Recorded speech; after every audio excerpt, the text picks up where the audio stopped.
सिलसिला। आज ट्रेड करने के लिहाज से आपके लिए मौके कहाँ पर बनेंगे ये समझने की कोशिश करते हैं। अक्षय जी, किरण जी, आप दोनों का बहुत शुक्रिया, स्वागत है टी9 स्वदेश पर। अक्षय जी, स्टॉक आपसे लेंगे लेकिन उसके पहले जरा ना कुछ शेयर आपसे जरा चेक करवा लेते हैं। एफएनओ में जो 45 शेयर आ रहे हैं, अब देखिए अपॉर्चुनिटी तो ट्रेडर्स के लिए बढ़ जाएगी, बाजार में हो सकता है थोड़ा वॉल्यूम भी बढ़े, लेकिन कहीं ना कहीं रिस्क भी बढ़ेंगे क्योंकि अब ये सारे के सारे शेयर शॉर्टिंग के लिए ओपन हो जाएंगे। इसमें बीएसई है, D Mart, Zomato, Paytm, Nykaa, Yes Bank, Jio Financial, एक लंबी लिस्ट है। आप किस तरह से देख रहे हैं इस इंक्लूजन को और कौन से शेयर आप अपने रडार पर रख के चल रहे हैं? जी। तो सबसे पहले गुड मॉर्निंग अभिषेक जी, डिम्पी जी, सृष्टि जी और सभी दर्शकों को गुड मॉर्निंग। तो बिल्कुल 45 न्यू स्टॉक्स एक अपॉर्चुनिटी मान के आप चल सकते हैं, क्योंकि फ्यूचर्स में आपको ये और ऑप्शंस में आप इनमें अभी पार्टिसिपेट कर सकते हैं, शॉर्ट टर्म ट्रेडिंग के मौके ढूंढ सकते हैं।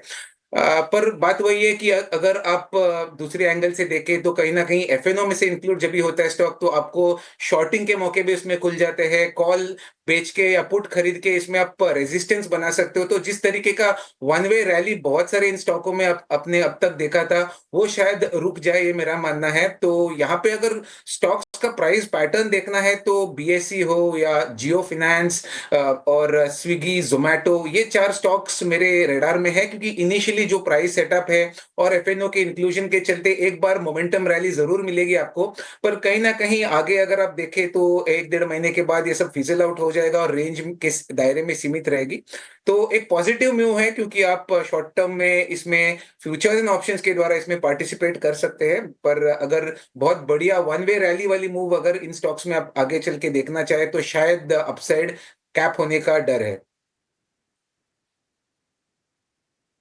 ठीक है अक्षय जी, आप अपने जरा शेयर बता दीजिए आज के लिए और थोड़ी देर में फिर हम नई सीरीज की यानी दिसंबर सीरीज के भी शेयर आपसे जानेंगे। फिलहाल आज क्या करना है, क्या ट्रेड करना है आज? जी। तो फिलहाल बहुत ही क्रिटिकल पॉइंट पे निफ्टी कल का क्लोज है, तो एक बाइंग और एक सेलिंग, ये मेरे रिकमेंडेशंस रहेंगे। तो सेलिंग की तरफ हीरो मोटोकॉर्प ऑटो स्पेस में है, तो ये मेरा सेल रिकमेंडेशन होगा, क्योंकि ब्रॉडर प्राइस स्ट्रक्चर अभी भी स्टॉक का खराब है। कल भी हमने देखा कि 3 से 4 दिन का जो कंसोलिडेशन स्टॉक में या संभल रहा था स्टॉक, वो एक सपोर्ट हीरो मोटोको ने ब्रेक किया, तो उसके चलते शॉर्ट पोजीशंस भी ऐड हुई है दिसंबर सीरीज में। और हमारा मानना है कि स्टॉक 4705 और 4667, ये दो स्तर, नीचे के स्तर जल्दी छू सकता है। तो शॉर्टिंग कैंडिडेट है दिसंबर फ्यूचर्स में with a stop loss of 4832। दूसरा स्टॉक है ओबेरॉय रियलिटी, जो हमने कल आपके क्लोजिंग शो में भी रेकमेंड करा है। इसका प्राइस पैटर्न बहुत ही स्ट्रांग है। अब तक स्टॉक ने एक बहुत ही स्ट्रांग सपोर्ट पकड़ के रखा है, एक्यूमुलेशन हो रहा है, ये हमारा मानना है। और अगर आप ओवरऑल लास्ट 15 डेज का भी एक्शन देखें तो रेंज के दायरे में सीमित है और ब्रेकआउट का एक पॉसिबल कैंडिडेट बन सकता है। तो मैं एक ब्रेकआउट एक्सपेक्टेशन से ओबेरॉय रियलिटी बाय करने की सलाह दे रहा हूँ। टारगेट एरिया बनेगा 2074 और 2097। ट्रेड में रिस्क मैनेजमेंट के लिए आपको 1974 का स्टॉप लॉस रखना होगा। ओबरॉय रियल्टी हो गया 2074 और 2097, ये दो टारगेट के लिए 1974 का आपको लगाना है इसमें स्टॉप लॉस। और एक शेयर हो गया शॉर्ट के लिए, इसमें बिकवाली आपको करनी है हीरो मोटो का शेयर। 4,500 के भाव तक गिरने के बाद ये शेयर रिकवरी की कोशिश कर रहा था, लेकिन कल हमने देखा कि फिर से थोड़े से स्ट्रक्चर वीक होते हुए दिखे हैं और ओवरऑल ऑटो पैक में कल हमने निराशा देखी है। इंडेक्स तो 1.25% कल टूट के कल बंद हुआ है। हीरो मोटो, इसके लिए टारगेट आपके लिए बनेंगे 4,705 के और 4,667, ये दो टारगेट। और स्टॉप लॉस आपको लगा के चलना है 4,832 रुपए का, एक बाय और एक सेल अक्षय जी की तरफ से। किरण जी, आप बताइए, आपकी तरफ से क्या रिकमेंडेशन होंगे? क्या आपके भी एक बाय एक सेल है या फिर बिकवाली के ही सौदे हैं? हमारे दोनों ट्रेड है वो दोनों बाई की तरफ है। पहले मैं इंट्राडे पॉइंट ऑफ व्यू तो 1-2 दिन के पॉइंट ऑफ व्यू से बात करूं तो मेटल सेक्टर में हमें लग रहा है कि एक पेंडिंग तेजी है जो आनी चाहिए। जिस तरह से मेटल सेक्टर में एक देखा है कि लास्ट मंथ में जो गिरावट थी वो गिरावट रुक चुकी है और इंडाइसिस देख लीजिए या तो स्टॉक देख लीजिए वापस higher top higher bottom pattern के अंदर रिज्यूम कर रहे हैं। तो वीडीएल हमारा प्रिफर्ड चॉइस रहेगा। हालांकि वो अपनी long term moving average 100 days moving average का रेजिस्टेंस लेके नीचे खड़ा हुआ है स्टॉक, लेकिन कहीं ना कहीं 20 डेज मूविंग एवरेज के आसपास कंसोलिडेट हो रहा है। आप इंटरडे चार्ट्स देखोगे तो वहां पे एक असेंडिंग ट्रायंगल पैटर्न ब्रेकआउट भी हमें देखने को मिल रहा है कल के सत्र में। तो 450 के आसपास की क्लोजिंग है, हम लॉन्ग करके जाएंगे। ऊपर में 1-2 दिन में आप 465 तक की टारगेट एक्सपेक्ट कर सकते हो। इन 439 एज स्टॉप लॉस हमें मेंटेन करना है।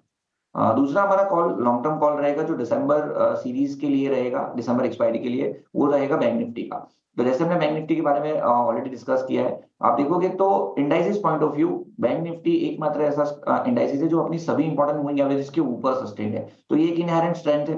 दूसरी तरफ आप इंटरडे चार्ट देखोगे तो एक सिमेट्रिकल ट्रायंगल पैटर्न ब्रेकआउट के ट्रेंड लाइन के आसपास खड़ा हुआ है स्टॉक, और दूसरा आपने गैप रजिस्टर जो गैप क्रिएट किया है उसके सपोर्ट के आसपास भी है। सो मल्टीपल रीजन है। वी आर एक्सपेक्टिंग कि बैंक निफ्टी दिसंबर महीने में जरूर आउट परफॉर्म करेगा।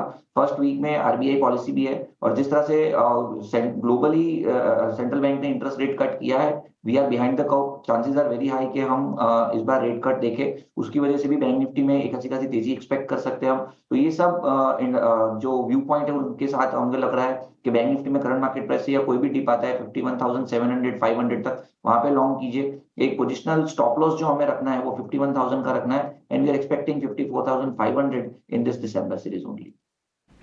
ओके, तो बैंक निफ्टी पे जो है बड़े टारगेट्स आते हुए निफ्टी बैंक पर भी अपना नज़रिया शेयर किया, और साथ ही किरण की बाय रिकमेंडेशंस भी हमने समझी। पर चलिए अब आगे बढ़ेंगे और ये वक्त है समझने का कि आज खबरों के लिहाज से कौन से काउंटर्स रहेंगे फोकस में। आइए सीधे चलते हैं हमारे सहयोगी शरद के पास, जो कि पूरी लिस्ट के साथ तैयार खड़े हैं। गुड मॉर्निंग शरद, बताइए कौन से स्टॉक्स पे खबरें आई हैं? गुड मॉर्निंग सृष्टि। तो लार्जली जो है फार्मा स्पेस पे बहुत डील एक्शन देखने मिल रहा है, और यहाँ पे देखें तो एस्टर डीएम हेल्थकेयर की सबसे पहला स्टॉक रहेगा जिस पे फोकस रहेगा। एजेंसी से यहाँ खबर आ रही है कि इनकी एक नई नियर टर्म एग्रीमेंट उनकी साइन होने वाली है, जहाँ पे क्वालिटी केयर को जो वो अक्वायर करेंगे, कॉम्बिनेशन रहेगा। और याद रखिए जो शेयर होल्डर्स रहेंगे एस्टर डीएम हेल्थकेयर के, इनको जो है लगभग 57% का जो स्टेक मिलेगा कंबाइंड एंटिटी में, और जो बाकी के 47% है वो जो है ये Hyderabad based company quality care को मिलेगा। एक और मेडिकल स्पेस में जो है फार्मा स्पेस में जो है इंटरेस्टिंग अपडेट आया है। यहाँ पे देखें तो नारायण हेल्थ, जो पहले हमें नारायण हृदयालय बोलते थे इस कंपनी को, इसका जो ईटी की रिपोर्ट्स आ रही है कि कंपनी कंट्रोलिंग स्टेक खरीद सकता है स्पायर हेल्थ केयर में। अब स्पायर हेल्थ केयर क्या है?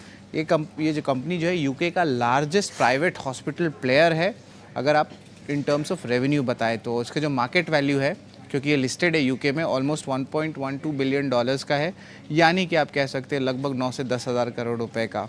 और यहाँ पे रिपोर्ट्स भी आ रही है कि बैंक को भी टैप किया जा रहा है कि 500 से 600 बिलियन डॉलर का फंडिंग ले ताकि इसको अक्वायर कर पाएँ। तो ये इंटरेस्टिंग डेवलपमेंट जो है आपको नारायण हृदयालय से देखने मिल रहा है। बीएसई भी फोकस में रखिएगा। यहाँ पे जो एक्सपायरी डेट्स है वो ट्यूसडे को शिफ्ट कर गई है, तो इसके जो है ओवरऑल रिएक्शंस जो है बहुत इंपॉर्टेंट रहेंगे कि उनके वॉल्यूम से क्या इम्पैक्ट पड़ती है। और याद रखिए कि एक इंटरऑपरेबिलिटी का भी जो है इम्पॉर्टेंट अनाउंसमेंट सेबी का आया है। इसके अलावा जो है हम बात करेंगे जी के शेयर होल्डर्स ने रिजेक्ट कर दिया प्रपोजल पुनीत गोयनका का एज अ डायरेक्टर जो है अपॉइंट करने के लिए, और ऑलरेडी इन्होंने पहले ही अनाउंसमेंट दे दिया था कि वो एमडी के पद से इस्तीफ़ा दे रहे हैं और वो ऑपरेशनल कैपेबिलिटीज़ या रोल पे ज़्यादा फोकस करेंगे, यानी कि डे टू डे अफेयर पे ज़्यादा फोकस रहेगा। इसके अलावा जो है पीसीबीएल पे भी नज़र रखिएगा। यहाँ पे जो है इंपॉर्टेंट डेवलपमेंट आया है कि उन्होंने अपना दूसरा और आखिरी फेज़ जो स्पेशलिटी केमिकल प्लांट है उसका आप कह सकते हैं कमीशनिंग हो चुका है। लगभग 20,000 मिलियन टन्स पर एनम का ये कैपेसिटी है। तो ये इंपॉर्टेंट न्यूज़ फ्लोज हैं जिन पे आपकी आज नज़र होनी चाहिए। ऑलराइट, बहुत बहुत शुक्रिया शरद ये पूरी लिस्ट हमें बताने के लिए, जहां पर अगर हम देखें तो कई सारे काउंटर्स हैं जिन पे खबरें आई हैं। हेल्थ केयर स्टॉक्स काफ़ी हैं, साथ ही केमिकल काउंटर्स जो हैं जुड़े हुए ज़रूर हैं। तो इन सभी पर फोकस जो है वो ज़रूर रहेगा। हम आपको ये भी बताएंगे कि ब्रोकरेज वाले स्टॉक्स जो हैं वो कौन से हैं हमारे सहयोगी के साथ। पर एक बार किरण क्विकली अगर हम आपसे राय ले पाए एस्टर डीएम पे, क्योंकि यहाँ पर एक बड़ी डील की अनाउंसमेंट जो है वो संभव है। अभी फ़िलहाल ब्लूमबर्ग के हवाले से खबर आई है, पर हाल फिलहाल जो है स्टॉक में रिएक्शन जो है काफ़ी तगड़ा देखने को मिला है। मैं देख रही थी कि पिछले 2 दिनों से अच्छा स्टॉक में मूवमेंट आया है। क्या राय रखते हैं किरण आप एस्टर डीएम पे? पैटर्न जरूर ब्रेकआउट आपने जिस तरह से मेंशन किया है 460 से लेके आप देखोगे तो 390 यानी कि ऑलमोस्ट 60 से 70 रुपए का एक कंसोलिडेशन पैटर्न है। अब हमने देखा कि 460 के ऊपर ब्रेकआउट आया है, उसके बाद स्टॉक ऑलरेडी 30 रुपया चल चुका है, but still there are chance of 30-40 rupees यहाँ से और भी अप आ सकता है। सो करंट मार्केट से तो नहीं, लेकिन कोई भी अगर डिप आपको मिलता है 460 से 470 के बीच में तो हमें लॉन्ग करना चाहिए। एक पोजिशनल स्टॉप लॉस आप 450 के नीचे का रखिए, and there are very good chances कि आप ऊपर में 530 से 550 तक के टारगेट एस्टर डीएम में देख सकते हैं।